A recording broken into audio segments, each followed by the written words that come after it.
Will Putin convert the seized nuclear power facility into a dirty bomb? Is Vladimir Putin using Europe's largest nuclear power plant as a dirty bomb? Depends on who you ask. President Volodymyr Zelensky said intelligence services have evidence that the Russians planted soil at the Zaporizhzhia nuclear power plant (ZNPP) in the southern city of Enerhodar for other violent crimes, and planned to blow it up. Anxiety is understandably high at the facility, which is 6 times larger than the famous Chernobyl that exploded north of Kyiv in 1986.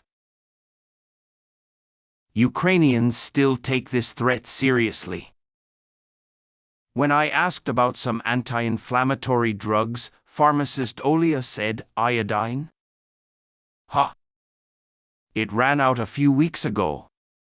At Kyiv, commercial radio stations like XIT-FM regularly discuss the end of the world, while TikTok influencers share helpful tips for avoiding the loss of your home.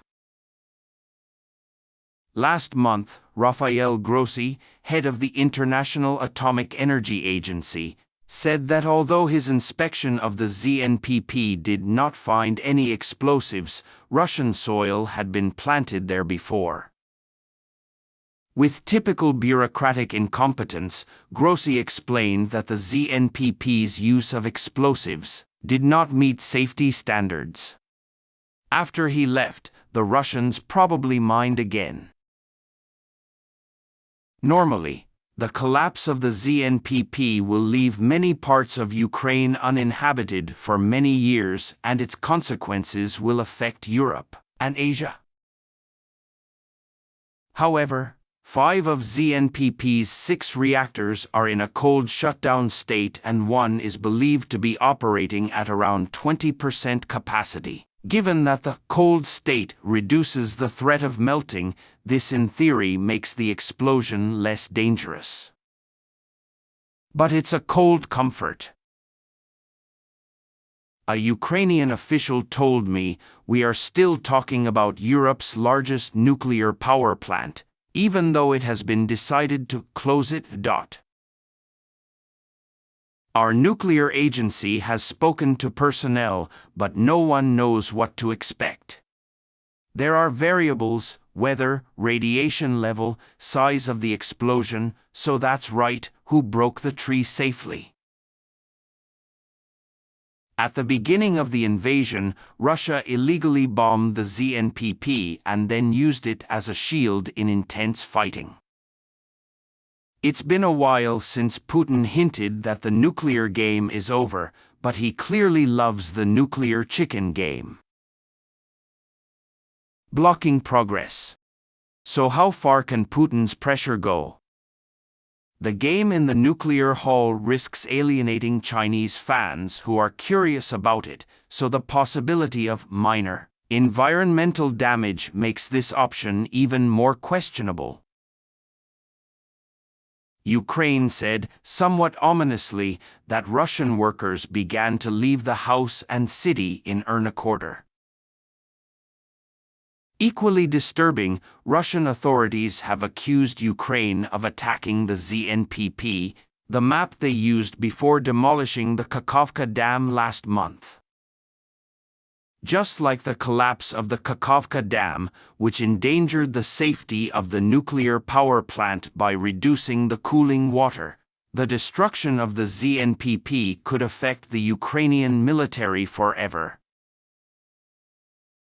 A big explosion can slow down or even stop Ukrainian military operations, especially the approach to Crimea from the southeast. Russia's declaration is the basis of this. The battle of our lives. This is Putin's nuclear war, but it's about false statements and untrue statements. Information can be hidden behind it.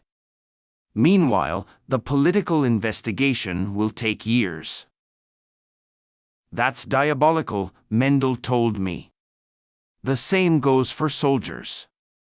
"We need to finish it as soon as possible," said a good friend of mine. Against the 180,000 Russian soldiers sent behind a barrage of rocks, trenches, and mines, success was difficult and hardly won. Ukrainians acknowledge that Russians using cheap drones and high-quality warplanes are on the rise.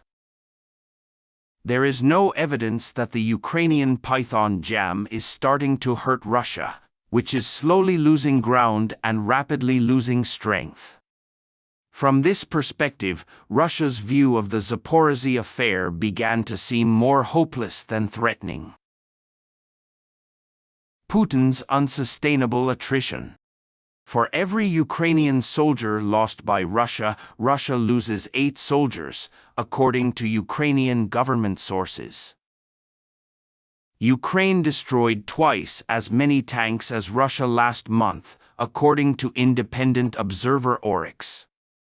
Given that Russia must inflict at least 3-to-1 casualties on the Ukrainian rebels, this would mean a lack of influence over Putin's forces. In Bakhmut, satellite images show Russia withdrawing troops from other fronts to support a small town captured after 10 months of bloody fighting. Putin's political priorities repeated the false judgment of fighting each other, eager to prove that Russia can support the events carried out by the terrorist organization Yevgeny Prigozhin's Wagner. After gaining ground on Bakhmut's flank, Ukrainian leaders are confident that 50,000 Russian troops moving around the city will be a good loss. Meanwhile, south of Vuhledar, where the Russians are accused of using illegal rockets to halt the Ukrainian advance, the military reported a smell of burning death. After weeks of unprovoked protests, Ukraine is preparing for a major protest ahead of the July 11th NATO summit. Tokmaks on the southern road to Melitopol are still a target, but every meter of the free zone is precious.